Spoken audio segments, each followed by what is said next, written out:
नीतीश कुमार तो अपनी तरफ से पूरी नाकेबंदी कर ही चुके हैं। अपनी राजनीतिक सूझबूझ और लंबे अनुभव की बदौलत अपने इर्द गिर्द सुरक्षा सीमा रेखा भी खींच चुके हैं। राजनीतिक विरोधियों के लिए ये भी तय कर दिया है कि वो अपनी हद में ही रहे। और ये मैसेज दोनों ही राजनीतिक विरोधियों के लिए है, जिसमें एक अपने सहयोगी पार्टी बीजेपी के लिए और साथ लालू प्रसाद परिवार के लिए भी।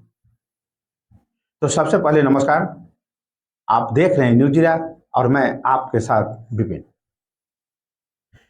बिहार के मुख्यमंत्री नीतीश कुमार ने घोषणा कर ही दी थी कि 2025 के बिहार विधानसभा चुनाव का नेतृत्व तेजस्वी यादव करेंगे, लेकिन इसकी वैधता जनता दल नेता के एनडीए में लौटते ही खत्म भी हो गई। निश्चित रूप से ऐसा ही जोखिम एनडीए में भी बना हुआ था, लेकिन लोकसभा चुनाव में बीजेपी के बराबर सीटें जीतकर नीतीश कुमार ने अगला चुनाव जीतने की सूरत में भी अपनी कुर्सी पक्की कर ली है। बीजेपी की तरफ से अभी घोषणा हो चुकी है कि आने वाले बिहार विधानसभा चुनाव में नीतीश कुमार एनडीए के ही नेता होंगे। तेजस्वी यादव 2020 में बहुमत से चूक गए थे।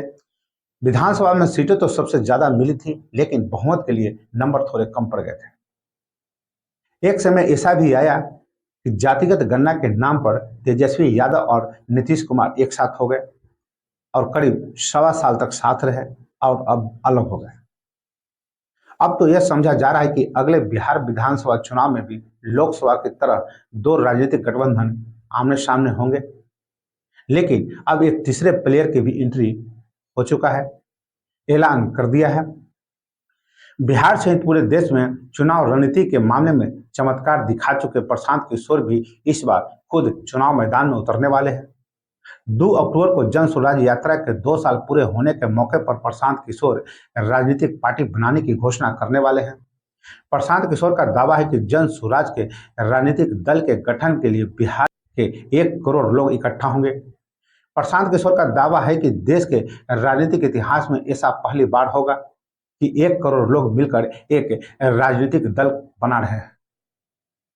प्रशांत किशोर का यह भी कहना है कि वो महज एक राजनीतिक दल नहीं बना रहे हैं, बल्कि बिहार के लोगों को, अपने बच्चों को बेहतर भविष्य, रोजगार और पलायन जैसे मुद्दों के लिए एक आंदोलन खड़ा करने में मदद कर रहे हैं। कहते हैं, मैं बिहार के लोगों को लालू यादव, नीतीश कुमार और बीजेपी के 30 साल के शासन से मुक्त कराने में मदद कर रहा हूं। तेजस्वी यादव देश में प्रचलित पारंपरिक राजनीति करते हैं। राजनीति उनको विरासत में मिली है, बिल्कुल वैसे ही जैसे राहुल गांधी, अखिलेश यादव, एमके स्टालिन, सुखबीर सिंह बादल और उद्धव ठाकरे जैसे नेताओं को मिली हुई है। और ये परंपरागत राजनीति जाति और धर्म पर आधारित हो चली है। जातीय राजनीति में भी अब धीरे धीरे जिसकी जितनी आबादी उसकी उतनी भागीदारी जैसी बातें बनाने लगी है और देश में जातीय जनगणना कराने जाने की मांग के जोर पकड़ने की भी खास वजह यही है। तेजस्वी यादव के लिए प्रशांत किशोर के उम्मीदवार कहां तक चैलेंज कर पाएंगे, ये तो कैंडिडेट लिस्ट आने के बाद ही सामने आएगा। प्रशांत किशोर जाति के राजनीति की जगह बिहार की बात कर रहे हैं। प्रशांत किशोर बिहार के युवाओं के लिए पढ़ाई की बात कर रहे हैं। बिहार में रोजगार के मौके लाकर पलायन रोकने की बात कर रहे हैं और ऐसा लगता है जैसे वो जाति धर्म से ऊपर उठकर राजनीति की बात कर रहे हों। अब सवाल यह है कि क्या यह संभव भी हो पाएगा। प्रशांत किशोर के अभियान में अरविंद केजरीवाल के दिल्ली जैसे कैंपेन की झलक देखने को मिलती है। हो सकता है प्रशांत किशोर उन गलतियों से बचने की भरपूर कोशिश कर रहे हो जो अरविंद केजरीवाल से हुई है और लोगों की उम्मीदें टूटी है। मुस्लिम समाज की तरफ इशारा करते हुए प्रशांत किशोर बिहार के लोगों को समझा रहे हैं कि उनके अंदर से डर निकल गया है और दूसरा विकल्प मिल गया है। कहते हैं, जैसे पुरानी लालटेन से केरोसिन निकलता है, वैसे इस लालटेन से भी केरोसिन निकलने लगा है। लालटेन असल में राष्ट्रीय जनता दल का सिंबल है और ऐसा बोलकर प्रशांत किशोर यह समझाने की कोशिश कर रहे हैं कि लालू यादव परिवार के राजनीति के दिन अब लद गए हैं। कहते हैं, मुस्लिम समाज अब समझ गया है कि हम तो केरोसिन तेल हैं, हमारे बच्चों का भविष्य चल रहा है और रोशनी किसी और के घर में हो रही है। शायद यही वजह है कि प्रशांत किशोर अरविंद केजरीवाल की तरह भ्रष्टाचार का मुद्दा छोड़कर शिक्षा, रोजगार और पलायन जैसे मामले उठाकर लोगों को अपनी तरफ जागरूक करने की कोशिश कर रहे हैं। लेकिन बड़ा सवाल यह है कि क्या पोलिंग बूथ पहुंचने तक बिहार के लोगों को प्रशांत किशोर की ये बातें याद रह पाएगी? तेजस्वी यादव और नीतीश कुमार में 10 अगस्त 2022 से लेकर 28 जनवरी 2024 के बिहार सरकार के कार्यकाल में हुए कामकाज का क्रेडिट लेने की होड़ मची रही है।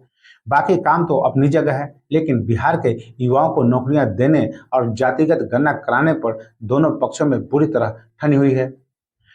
प्रशांत किशोर का कहना है कि चपरासी से लेकर मुख्य सचिव तक की अगर संख्या जोड़ दिया जाए तो भी बीते 75 साल में बिहार में मात्र 23 लाख लोगों को ही सरकारी नौकरी मिल पाई है। थोड़ा आसान करके कुछ समझाते हैं। पिछले 75 साल में बनी 30 से ज्यादा सरकारें ने सिर्फ 23 लाख लोगों को ही सरकारी नौकरी दिया है और इस तरह बिहार में सिर्फ 1.97% लोगों को ही सरकारी नौकरी मिल पाई है। आंकड़ा पेश करने के बाद बगैर नाम लिए प्रशांत किशोर कटाक्ष करते हैं, लेकिन कुछ लोग ऐसे सपने दिखा रहे हैं कि अगर वो सत्ता में आएंगे तो 1 साल में ही 10 लाख सरकारी नौकरी दे देंगे। प्रशांत किशोर का कहना है कि बिहार के 98% लोगों के पास सरकारी नौकरी नहीं है और बहुत हद तक उनको मिलेगी भी नहीं। लोकसभा चुनाव में नीतीश कुमार को बीजेपी के साथ होने का भी फायदा मिला है और फायदे का और भी ज्यादा फायदा उठाते हुए बिहार के मुख्यमंत्री ने केंद्र में बीजेपी को समर्थन देकर अपनी राजनीतिक स्थिति और भी मजबूत बना ली है। देखना है नीतीश कुमार मौजूदा स्थिति विधानसभा चुनावों में बरकरार रखते हैं या बीजेपी की नाव डुबो देते हैं। ये भी देखना है कि तेजस्वी यादव पिछले चुनाव से बेहतर प्रदर्शन करते हैं या उसे दोहराने में भी मुश्किल होता है। और ये भी देखना है कि अपने मामले में प्रशांत किशोर क्लाइंट वाली कामयाबी दोहरा पाते हैं या नहीं। तो बस अभी के लिए इतना ही। अगर आपने अभी तक मेरा चैनल को सब्सक्राइब और फॉलो नहीं किए हैं तो अवश्य कर लें और इसी के साथ मुझे आज्ञा दीजिए। नमस्कार।